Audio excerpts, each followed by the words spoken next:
Boa noite. Maddie McCann desapareceu da Praia da Luz a 3 de maio de 2007. Rapto ou morte acidental? A pergunta continua sem resposta.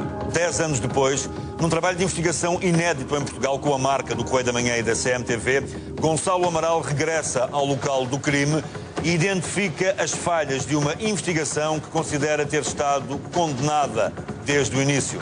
No especial informação O Enigma, o ex-coordenador da PJ revela todos os indícios que apontam para uma morte seguida de ocultação de cadáver.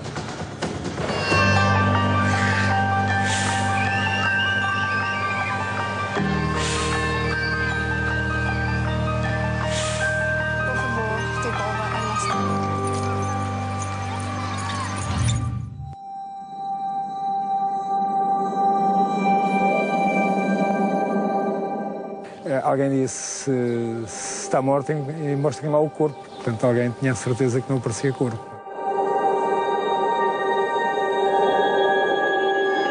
Talvez o pai da criança o tenha dito, não sei se está a pensar nisto ou não. Okay, spin around, darling. Right round. Oh, yes, I can see your wings. Há fluidos corporais e odor de cadáver.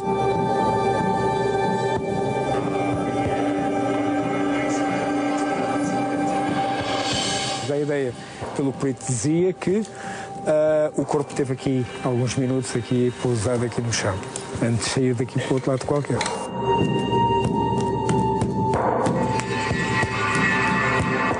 O corpo, quando foi colocado naquela bagageira, tinha que vir de um sítio onde tivesse congelado.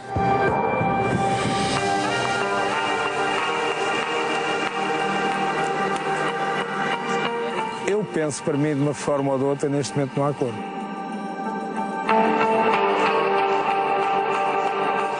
E onde é que fica a justiça para esta criança? Mas o que aquilo foi política? Política a mais.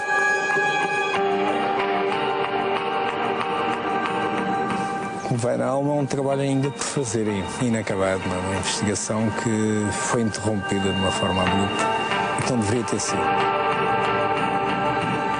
Uma investigação interrompida ao 6º mês, um desaparecimento misterioso de uma criança por desvendar há 10 anos. Gonçalo Amaral era o responsável pelo caso Maddie quando, em outubro de 2007, é admitido do cargo de coordenador da Polícia Judiciária de Portimão, depois de ter acusado a polícia inglesa de investigar unicamente pistas e informações trabalhadas pelo casal McCann. Declarações que fazem manchete de jornal.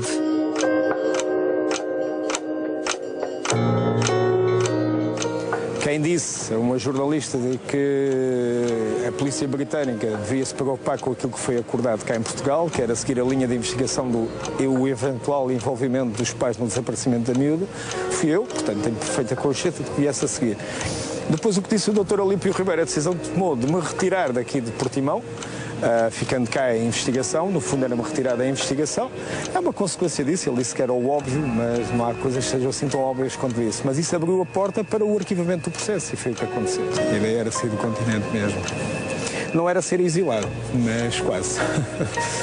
Após 6 meses de trabalho, o inspetor da PJ é afastado quando seguia uma linha de investigação que defendia que Madeleine McCann tinha morrido aqui, no apartamento 5A, a 3 de maio de 2007, num cenário em que os pais da criança seriam os principais suspeitos da ocultação do cadáver da menina.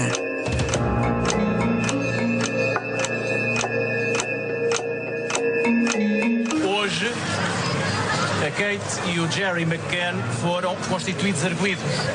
Em setembro de 2007, o casal McCann tinha sido constituído arguido num caso em que, desde o início das investigações, considera Gonçalo Amaral, houve política a mais e polícia a menos. A direção da polícia e o próprio procurador, na altura da República, quando as indicações estão no sentido de arquivar o processo, está a tentar fazer o politicamente correto. E isso não é normal que assim aconteça numa investigação criminal. Na altura, o Correio da Manhã escreveu que Pinto Monteiro foi o primeiro a saber do desaparecimento da Média. Lembra-se de... Não, os primeiros a saber do... Mas é possível que assim tenha acontecido, ou seja, estamos no politicamente correto. Pode ter havido canais paralelos, isso pode ter havido canais paralelos, mas até porque também não é normal dessa questão da política, um embaixador de um país estrangeiro ter vindo ao local, ter como a polícia, ter ao local da investigação e ter pressionado de alguma forma no sentido de que isto tem que ser rápido. Portanto, isso também não é normal.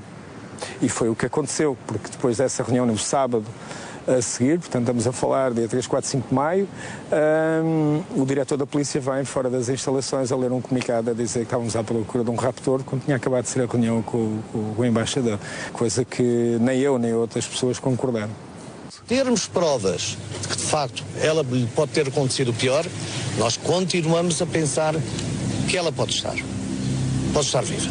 Como sabem, pela ordem jurídica portuguesa, não é só o rapto que está a resgate. Se alguém levar uma pessoa para ato sexual, também é rapto.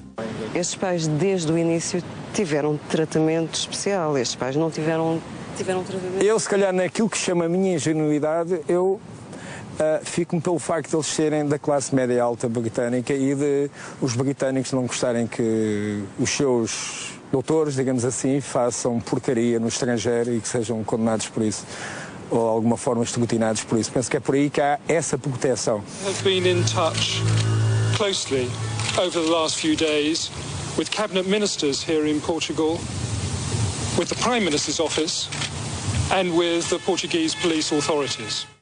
E acho que não se deita fora, digamos assim, um operacional da polícia, um coordenador, um quadro superior da polícia para se defender um casal que é suspeito e continua a ser eventualmente suspeito da prática de qualquer coisa que, pelo menos, na negligência dos filhos e da guarda dos filhos, que levou ao desaparecimento. Imagine que os pais que estavam aqui, os casais que estavam aqui com as crianças daquela idade, eram portugueses. Eram portugueses e tinha acontecido exatamente a mesma coisa. Se calhar já tinham sido presentes aos chineses, se calhar já tinham sido presentes a algum tribunal, não é? Em termos de julgamento. Há uma falha aí, quer dizer, há um crime à partida. A falha, como eu lhe digo, a falha vem logo disto, são quase 24 horas depois daquilo acontecer que temos cá o embaixador. E aí é a grande pressão política. Mas há e que crime leva a desviar as atenções. Concorda comigo? Há um crime, não é só de um casal, há um crime de todos. Então porquê é que não se partiu de uma condição de arguidos de todos estes casais logo à partida? Se fossem portugueses era assim? Pergunta ao embaixador o que acabei de fazer. O embaixador britânico. Se calhar por isso mesmo é que o embaixador acabei. E essa é a interferência direta do poder político britânico. Nós parece que ainda temos um certo servilismo perante o Reino Unido. Então, vamos colocar então ainda outro cenário. Imagino que são pais portugueses que fazem isto em Inglaterra. Mas isso já não tinha os filhos há muito tempo, isto tem acontecido ultimamente, não é? Porque a Inglaterra parece que, relativamente às questões das crianças e à segurança e à guarda das crianças, que reagem rapidamente e eficientemente, não é? Segundo eles, não é? Mais até, pelo que parece, quando são portugueses ou de outros países. Mas aqui é tudo ao contrário. Portanto, falhou qualquer coisa logo de início? Falhou? Não falhou. Se reparar, não falhou. Falhou. Se reparar, os políticos britânicos conseguiram os seus resultados. Portanto, não falhou. Na perspectiva deles, não falhou nada. O processo depois até foi arquivado. 8 crianças, um bebé de meses, a mais velha é médico com 3 anos. 8 crianças sozinhas nestes apartamentos, enquanto os pais jantam a uma centena de metros, aqui no restaurante Tapas do Ocean Club. 8 crianças sozinhas, noite dentro, e os McCann e os amigos confiavam num esquema que diziam ter de vigilância. Rondas que na noite do desaparecimento de Maddie nunca ficaram esclarecidas, já que Russell O'Brien faculta à polícia este esquema de visitas aos quartos das crianças e mais tarde a PJ encontra este outro manuscrito entre as coisas de Kate que não bate certo com o do amigo Russell. 10 anos depois, Uma década sem sinal de Mehdi. E Gonçalo Amaral, o antigo coordenador responsável pela investigação deste caso, regressa à Praia da Luz e revela aqui, no local, todas as contradições. O percurso de Jerry McCann é uma das primeiras peças que não encaixa no puzzle da noite do desaparecimento de Mehdi. Estamos aqui então no restaurante onde os casais jantavam todas as noites, não é? Exatamente, aqui na zona de lazer, onde está a piscina, o campo de ténis e também restaurante e bar, onde este grupo de amigos de férias jantavam, durante uma semana jantaram praticamente todas as noites, durante algumas horas, e onde se diz que depois iriam vigiar os filhos de meia hora ou de 15 a 15 minutos, conforme as versões. Nas primeiras declarações, há incongruências e contradições logo a partir daí. Nas primeiras declarações, o pai da criança diz que acede à casa com a prioridade de ir urinar, portanto, estava com a bexiga cheia, e fala num percurso que para nós se tornou um pouco estranho, porque não acede à casa pelas traseiras, que são aqui mais próximas, mas acede pela parte da frente. Podemos fazer esse percurso e explico melhor. Quando o Jerry lhe dá essa versão, mas vamos caminhando, de que vai urinar, já havia as tais listas? Ou, portanto, já havia essas versões que foram combinadas, foram preparadas, foram na própria noite escritas à mão. Duas diferentes na própria noite, outra lista feita com o oficial de ligação inglês que esteve cá também a acompanhar a investigação, mas ele continuava na sua versão de que tinha feito este percurso, tinha continuado a subir. Aqui é já o jardim do apartamento. Estava aqui um portão, hoje em dia está diferente do portão, que era, portanto, o acesso normal. Seria o acesso mais direto. Mais direto, mais próximo à casa e à casa de banho. Mas ele diz que continua. Portanto, vem aflito para ir à casa de banho, mas continua. Com a bexiga cheia, continua. E continua a andar. Andamos mais que o dobro da distância, já percorremos até aquele pequeno portão. Ainda temos que percorrer mais um pouco. E só aqui à frente é que tem o acesso à zona do apartamento, nesta área, e qual ainda tinha que percorrer, não ir. Certamente não saltou o muro. Ainda tinha que ir entrar ali, naquela entrada, e percorrer o corredor que está ali, tudo baixo, e ir até à porta, para ter acesso, entrar lá dentro para ter acesso à casa. À porta principal. Portanto, isto são muito mais do que 100 metros, quando ali podiam ter feito com cerca de 40 ou 50 metros. Portanto, esta é uma primeira versão. É uma primeira, digamos, incongruência, para não dizer uma aldrabice. E isto, para nós, só acontece, ele só diz isto, como outras coisas que terá dito, para tentar provar que os filhos estavam em segurança. O que é que ele quer dizer com isto de ter feito este percurso? Era que as portadas exteriores das traseiras estavam fechadas e que acedia pela porta principal abrindo com a chave. O que se veio saber depois é que ele nem a chave tinha, que a chave estava no balcão da cozinha e que eles acediam ao apartamento pelas traseiras. Pelas traseiras. E não pela primeira versão que ele deu. O pai vem cá, estava tudo bem com as crianças, certo? O que é que acontece a seguir? Certo, o pai veio, estava tudo bem, chega-nos a declarar que olhou para a filha Madeleine e que disse que era uma pessoa muito feliz por ter uma filha tão linda como aquela, mais ou menos este tipo de frase, mas tem umas declarações, algo que se tornou estranho, porque ter-lhes surgido esse pensamento naquela noite, pouco tempo antes quase do rapto, eles dizem que houve um rapto.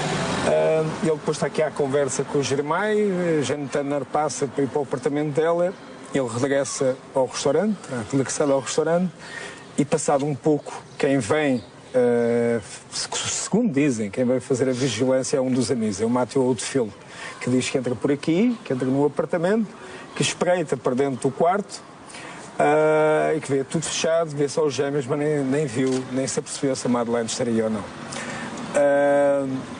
Ele vem porque, segundo ele, quem seria para vir a mãe da criança, mas que ele se ofereceu para viver e pronto. Nós achamos estranho esse depoimento, porque fala-se numa janela aberta, que teria havido o rapto, estava tudo aberto, isto poucos minutos depois estaria aqui a mãe das crianças, e o facto é que ele, quando ali entra, não vê nada. Nem vê as crianças todas. Só vê duas, diz ele que vê duas, vê os meses, nem sei se as viu, e não viu o pai da criança, a desaparecida, e que chega aqui abaixo e diz: está tudo bem, segundo aquilo que ele diz.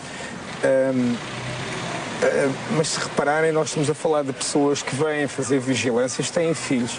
Há aqui 3 crianças, há outras 2 do outro lado e outras 2, outras mais lá em cima, e nenhuma destas pessoas vai ver os filhos dos outros. Apenas e só a vigilância, parece que naquele dia era apenas e só para este apartamento. O que se torna estranho. E de vários, quando se dizia que ajudavam-se todos a ver vigilância, a fazer vigilância às crianças. Os avistamentos são outros dos calcanhares de Aquiles numa linha de investigação de um possível rapto. Ele, quando sai, encontra aqui uma outra pessoa que está de férias, um inglês também, Jeremiah Wilkins, que está a passear o filho para adormecê-lo. Encontram-se, estão aqui à conversa, no momento em que, segundo diz a amiga dele, do pai da criança, Jane Tanner, sai do restaurante para ir ver da filha e que passa por aqui, passa ao pé deles e é que avista ali ao fundo da rua um homem com uma criança ao colo. Portanto, ela diz daqui até lá em cima, ao meio, ali da estrada. E numa primeira versão diz que vê os pés, vê o homem de relance, porque consegue descrever, mas depois o depoimento dela vai crescendo ao longo vai sendo enriquecido ao longo dos anos. Mas a questão é que, para nós, ela não passou, porque eles não viram também. Não a viram passar. E a questão é que ela terá, que era o normal que acontecesse, era assim que acontecia todos os dias, não havia razão nenhuma para ir naquele dia, àquela hora, ir por aqui acima, porque o acesso era por esta zona, entre a zona do restaurante e piscinas e as traseiras do apartamento habitado, que é logo aqui à frente. Portanto, era o acesso mais curto e mais cómodo, e não passar pelo outro lado. E as próprias varandas têm acesso da rua, portanto, não são moradas? Não, são estas entradas aqui, são estes pequenos jardins, são os acessos às portadas traseiras que estavam todas abertas. Isso tem tudo a ver, essa questão a forma de aceder aos apartamentos é, como disse o pai da criança, é a questão de provarem que os filhos estavam em segurança. Estavam todos fechados e só podia-se aceder aos apartamentos pela porta principal, o que é mentira. Acedia-se aos apartamentos e eles faziam isso pelas as portadas das traseiras. Esta testemunha está aqui a falar com o pai da criança, diz que depois quando iria para casa, ou vinha de casa, vê à porta desse apartamento, porta principal, o apartamento de Jane Tanner, uma mulher vestida de púrpura, de cor púrpura, a fumar. Terá sido nessa posição que ela possa ter visto qualquer coisa, porque de resto aqui não viu nesse local, só do outro lado é que pode ter visto. Aliás, se ela diz que fez este percurso e que viu o homem ali, portanto, se aquele seria o raptor, já a janela, conforme depois vem a dizer, estaria aberta, já se via a luminosidade e ela teria que ver, porque ela também não viu nada disso. Bom, portanto, a Jane Tanner naquela noite ia ver qualquer coisa, seja o que for, é a partir dali, é com aquela visão. Não consegue ver o que se passa aqui em cima desta estrada, praticamente, mas consegue ver o que se passa mais ao nível dela, mais no corredor de acesso, do corredor que vem da casa, do apartamento habitado por a família McCann. E, portanto, o que ela pode ver, e conjugando isto com o avistamento feito pela família Smith, é alguém com uma criança ao colo a andar neste sentido, no sentido da direita dela, do lado do apartamento, no sentido contrário, no sentido para a esquerda dela. Portanto, um sentido ascendente. Exatamente, neste sentido ascendente. Que vai em direção à Rua das Escolas, onde ocorreu o avistamento da família Smith. E é nesta rua que aparecem uma família que acaba por se revelar de alguma forma fundamental para a linha de investigação. Exato, é uma família com vários elementos, uma família irlandesa, da apelido Smith, que nessa noite jantam todos neste restaurante aqui abaixo, que é o Delphin. Por saírem do restaurante, perto das 21h50, vão a um bar que aqui também ao fundo da escadaria. Sabemos a hora que saem dali porque pagaram com multibanco e sabe-se a hora que foi feito o pagamento. Não sabemos a que horas é que saem do bar, mas disseram que tiveram lá pouco tempo, até estavam com pressa, porque no dia seguinte alguns deles iriam para regressar à Irlanda. E quando sobem, quando vêm a caminhar, vêm todos por aqui, cruzam-se com um indivíduo que descrevem, que atrás vem com passo ligeiro e desse lado do passeio com uma criança loira, a descrição da criança desaparecida, ao colo com a cabeça aqui encostada. Não conseguem ver as feições dessa criança, mas descrevem como sendo de 3 anos de idade, por aí, até porque quem diz isso é avô e tem netos também dessa idade. Portanto, esse é o primeiro acontecimento. E dizem logo que, nessa altura, suspeitava-se de Roberto Morato como tendo alguma coisa a ver com o caso e esse senhor diz: eu conheço Roberto Morato e aquele indivíduo não era Roberto Morato. Mais tarde, já quando os pais da criança regressam à Inglaterra, estamos a falar em setembro, em meados de setembro, há uma imagem televisiva que se vê o casal a chegar à pista, a descer do avião e a andar na pista e essas testemunhas, essa testemunha principal vê e para ele, quando vê o pai da criança desaparecida com um dos gêmeos ao colo, naquela posição como eu tinha visto aqui, a forma como andava, diz: eu estou a ver a pessoa com quem me cruzei naquela noite de 3 de maio na Praia da Luz. É aquele indivíduo. Ligou para a polícia e prestou o seu depoimento, digamos, pelo telefone à polícia. A família Smith é fundamental. Exato, a família Smith era tão fundamental que nós tentámos trazê-los a Portugal. E é nesse momento que estamos a tentar trazê-los a Portugal, estamos a falar já no começo de outubro, para virem cá fazer uma reconstituição, para tentarmos apurar mais em concreto o que é que se passou, para medirmos o tempo até que se leva daqui até onde eles iam, daqui que se leva até ao apartamento onde a criança desapareceu, estava temporariamente a viver. O que aconteceu, tínhamos quase viagens marcadas, só faltava marcar a residência que é o hotel cá. Eu fui afastado da investigação e essa diligência nunca aconteceu. E a linha de investigação também foi abandonada? Foi abandonada porque, como se lê no relatório final do processo, o relatório que é mandado para o Ministério Público, a Polícia Judiciária diz que aquele que suspeitava que aqui tivesse a criança ao colo, seria o pai da criança desaparecida, estaria naquela altura, naquele momento, naquela hora, sentado à mesa do restaurante. Portanto, o estaria não é uma certeza e, portanto, vale o que vale. Portanto, se estaria, não estava, não há certeza que estava. E há testemunhos do restaurante que dizem que ele se ausentou pelo menos meia hora, mas também não conseguem localizar o tempo. Horas certas, não estão a marcar o ponto, digamos assim. Portanto, é tudo próximo dessa hora, das 21h30, 22h, mas não há certezas em termos de hora certa. De qualquer forma, em termos daquilo que é possível apurar, a família Smith era um testemunho importante e credível? Era e é, continua a ser um testemunho importante e credível e dentro da linha de investigação de a eventual responsabilidade dos pais no desaparecimento da criança, é importantíssimo continuar com essa linha de investigação.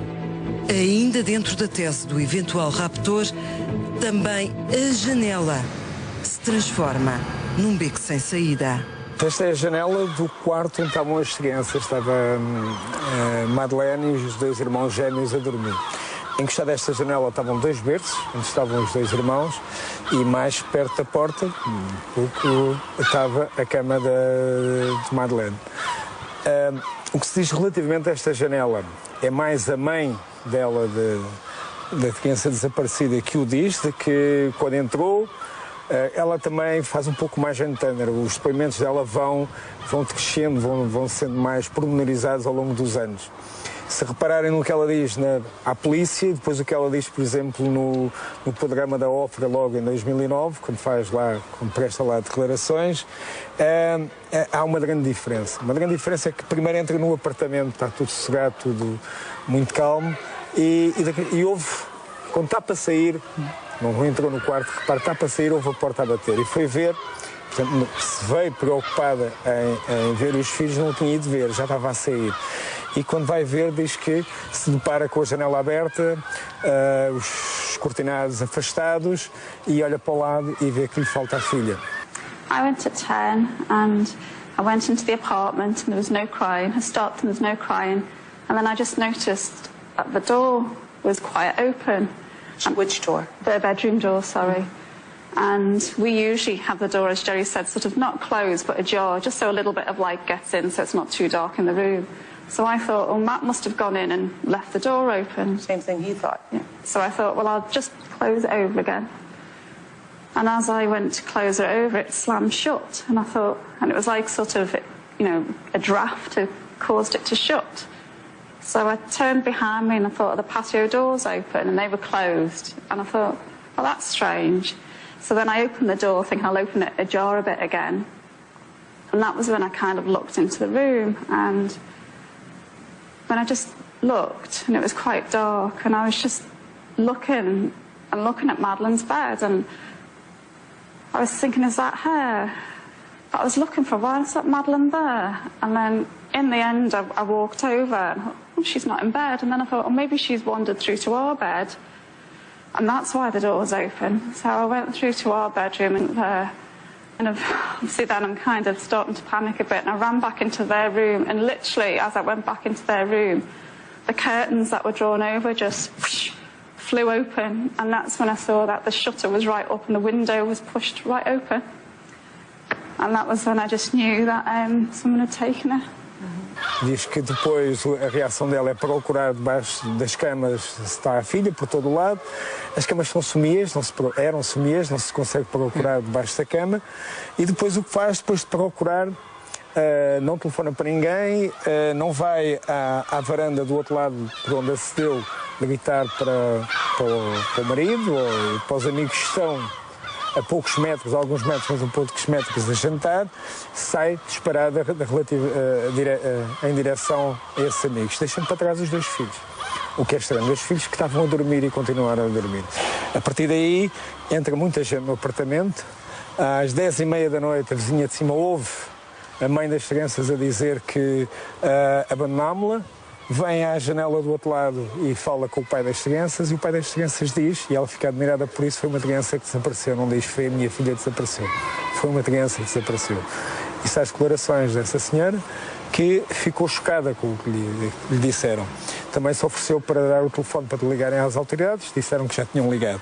Mas de facto o que aqui acontece é aqueles dois gêmeos, aquelas duas crianças que ficam para trás, que estavam sozinhos com a irmã, que a irmã terá desaparecido, continuaram sozinhos, que a mãe os veio ver, viu que eles estavam ali, que se foi embora e os abandonou sozinhos outra vez. E eles estavam a dormir, continuaram a dormir até que chegou a polícia, toda a gente, muito barulho dentro de casa, outras testemunhas, funcionários do Ocean Club, e a dormir foram para o apartamento, para outro apartamento que foram retirados depois, e continuando a dormir.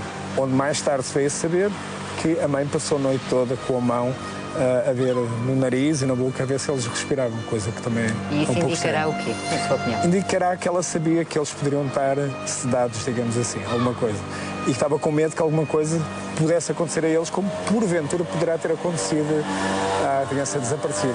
Não nos esqueçamos que eles tinham um antihistamínico chamado Calpol, que, segundo testemunhas, era dado às crianças para dormir. Vocês tiveram a oportunidade de verificar a existência desse medicamento? Ela presta declarações nesse sentido e diz que o tinha. De facto, diz que o tinha. Quando nós aqui chegámos já não existia, pelo menos não há fotografias, não há nada disso, mas depois em declarações veio dizer que o tinha. E consegue-se imaginar qual seria o efeito desse medicamento numa criança que tem 3 anos e pico? E só fazendo essa pergunta a um médico, a um técnico, de facto, se houve alguma overdose desse tipo de medicamento, o que é que pode acontecer? Uma criança que não sabe se tinha ou se não tinha problemas cardíacos associados, dado ao tal a marca do olho que indiciava que tivesse um colombo ou uma da íris. De qualquer forma, quando se chega à conclusão desse medicamento, já não vamos a tempo de fazer análises? Não, quando é a própria mãe, 2 meses depois diz, portanto, repare-se, naquela noite, a própria noite, ela está preocupada com o respirar dos filhos.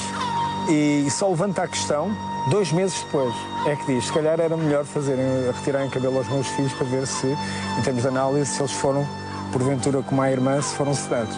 Sabendo ela como médica, 2 meses depois já não existe. Exatamente, são médicos os dois. Quem é que conta que ela estava a ver se os filhos respiravam?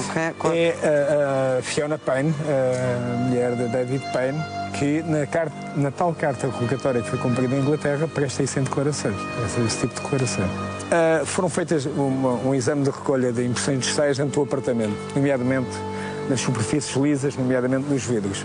Só aparecem impressões digitais na portada traseira, que é uma palmar, que é de um homem, e que vem a ser identificada como sendo um dos elementos da GNR que aqui veio que inadvertidamente deixou lá a mão. E aqui tem outra mão na posição, por dentro, na posição de abrir a janela, que é a palmar da mãe da criança desaparecida. Portanto, também nunca justificou o porquê de estar ali a sua impressão digital no sentido de abrir a janela.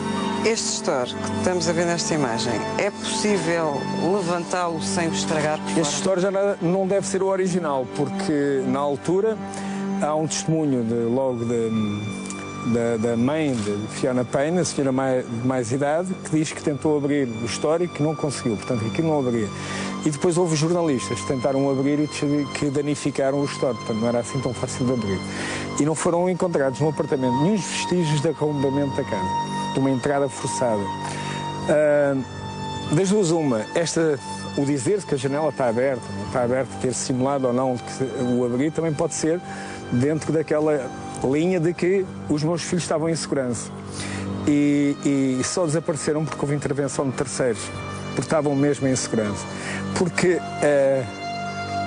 porventura, se há um raptor, o raptor não precisava ter entrado pela janela, não precisava ter entrado pela porta, bastava ter entrado pela portada de trás que estava aberta. E isso, eles podem senti-lo como responsabilidade deles. E talvez daí ter aparecido este mise-en-scène da janela aberta. Estas são imagens exclusivas da noite do desaparecimento de Maddie. As fotografias tiradas pela Polícia Científica na noite de 3 de maio de 2007 mostram todos os pormenores no interior do apartamento.